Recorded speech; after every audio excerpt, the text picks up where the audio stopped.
Assalamualaikum warahmatullahi wabarakatuh.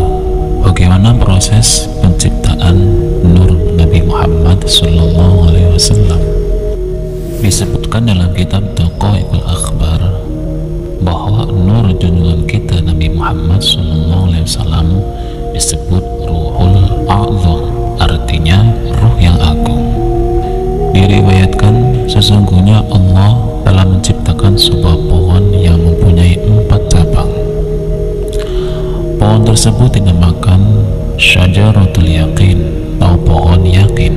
Setelah itu Allah menciptakan Nur Muhammad pada tempat yang terbuat dari mutiara yang berwarna putih dan berbentuk menyerupai burung merak. Lalu burung merak tersebut ditempatkan pada pohon yakin. Burung merak tersebut bertasbih selama 70.000 tahun. Kemudian Allah menciptakan Mir'atul Haya atau cermin kehidupan.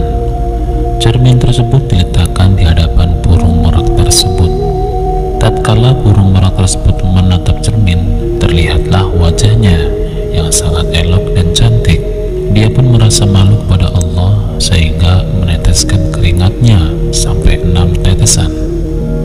Dari tetesan pertama Allah ciptakan Abu Bakar As-Siddiq. Dari tetesan kedua diciptakan Umar bin Khattab. Dari tetesan ketiga diciptakan Uthman bin Affan. Dari tetesan keempat diciptakan Ali bin Abi Thalib. Dari tetesan kelima diciptakan bunga mawar. Dan dari tetesan keenam diciptakan padi. Nur Muhammad lalu bersujud 5 kali, sehingga hal tersebut menjadi kewajiban bagi kita semua dan diwajibkan sholat 5 waktu bagi Nabi Muhammad SAW beserta umatnya. Kemudian Allah memandang Nur Muhammad sehingga Nur Muhammad berkeringat karena malu kepada Allah. Maka dari keringat tersebut Allah menciptakan, dari keringat hidungnya diciptakan malaikat, dari keringat wajahnya diciptakan arash, kursi, lauh mahfuz, kolam, matahari, bulan, hijab, dan sesuatu yang ada di langit. Dari keringat dadanya diciptakan para nabi dan rasul, para ulama, syuhada, dan solihin. Dari keringat punggungnya diciptakan Baitul Maqmur, Ka'bah, Baitul Maqdis, dan tempat-tempat masjid di seluruh dunia.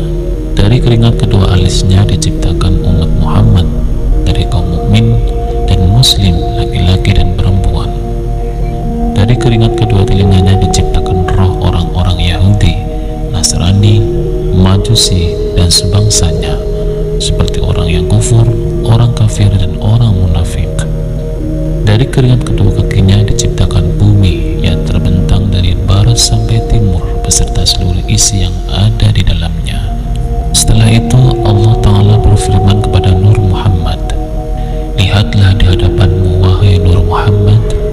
Maka Nur Muhammad melihat di depannya ada nur atau cahaya, di belakangnya ada cahaya, di kanannya ada cahaya, dan di kirinya juga ada cahaya. Cahaya-cahaya tersebut adalah cahaya para sahabatnya di dunia, yaitu Abu Bakar As-Siddiq, Umar bin Khattab, Uthman bin Affan, dan Ali bin Abi Thalib radhiyallahu anhum. Kemudian Nur Muhammad bertasbih selama 70.000 tahun. Lalu diciptakan nur para nabi dari Nur Muhammad. Kemudian Allah memandang Nur Muhammad, maka diciptakan ruh para nabi dari keringat ruh Muhammad. Dan dari ruh para nabi tersebut diciptakan ruh para umatnya masing-masing. Sedangkan ruh kaum mukminin umat Muhammad diciptakan langsung dari keringat ruh Muhammad. Lalu para ruh semuanya mengucapkan La ilaha illallah Muhammadur Rasulullah. Selain itu Allah Ta'ala menciptakan pelita atau lampu dari batu akik berwarna merah yang bagian dalamnya dapat terlihat dari bagian luar.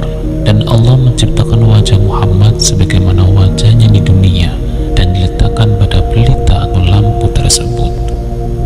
Nur Muhammad berdiri di dalamnya seperti berdiri orang yang sedang sholat, sedangkan ruh para nabi berputar mengelilinginya seraya membaca tasbih dan tahlil selama 1000 tahun. Kemudian Allah Ta'ala memerintahkan semua roh supaya melihat rupa Muhammad.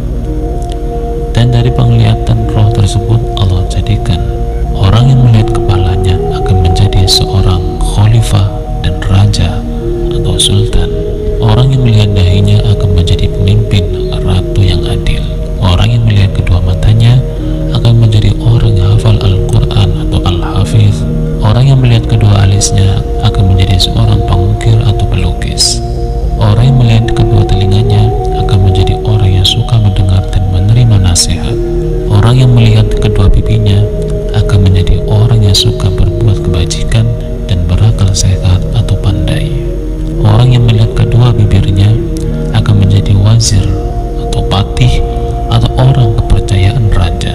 Orang yang melihat hidungnya akan menjadi hakim, tabib atau dokter, dan penjual minyak wangi. Orang yang melihat bulunya akan menjadi orang yang ahli berpuasa. Orang yang melihat giginya akan menjadi orang yang elok parasnya dan cantik wajahnya, baik pria maupun wanita. Orang yang melihat lisannya akan menjadi seorang utusan raja-raja. Orang yang melihat tenggorokannya akan menjadi orang mubaligh, penasehat, dan muadzin. Orang yang melihat janggutnya akan menjadi orang yang berjihad di jalan Allah. Orang yang melihat lehernya akan menjadi seorang pedagang atau saudagar. Orang yang melihat kedua lengannya akan menjadi penunggang kuda dan ahli pembuat pedang. Orang yang melihat lengan tangan kanannya akan menjadi orang yang berpaling dari agama Allah. Orang yang melihat lengan kirinya akan menjadi orang bodoh. Orang yang melihat telapak tangan kanannya akan menjadi seorang tukang uang dan tukang songket atau menyulam lainnya. Orang yang melihat telapak tangan kirinya akan menjadi penimbang atau tukang takar. Orang yang melihat kedua tangannya akan menjadi orang yang dermawan dan pandai. Orang yang melihat telapak tangan kiri bagian luar akan menjadi orang yang bakhil atau pelit. Orang yang melihat telapak tangan kanan bagian luar akan menjadi tukang masak atau koki. Orang yang melihat ujung jarinya akan menjadi seorang penulis atau khatib.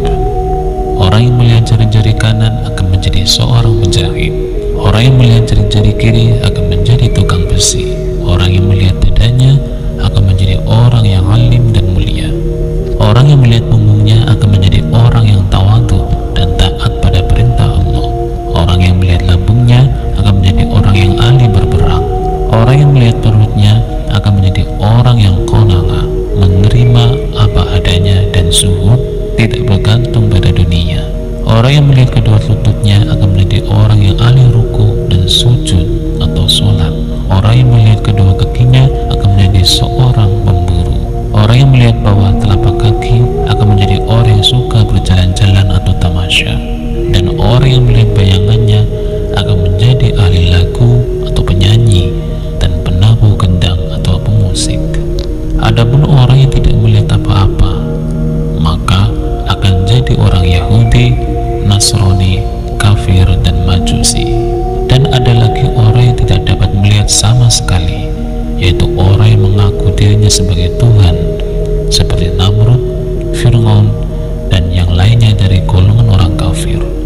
Perlu diketahui bahwa Allah Ta'ala memerintahkan makhluknya untuk sholat sebagaimana gambar tulisan Ahmad, yaitu berdiri seperti huruf alif, ruku seperti huruf H, sujud seperti huruf mim, duduk seperti huruf dal. Dan Allah Ta'ala menciptakan makhluk seperti gambar tulisan Muhammad, yaitu kepala bulat seperti huruf mim yang pertama, badan seperti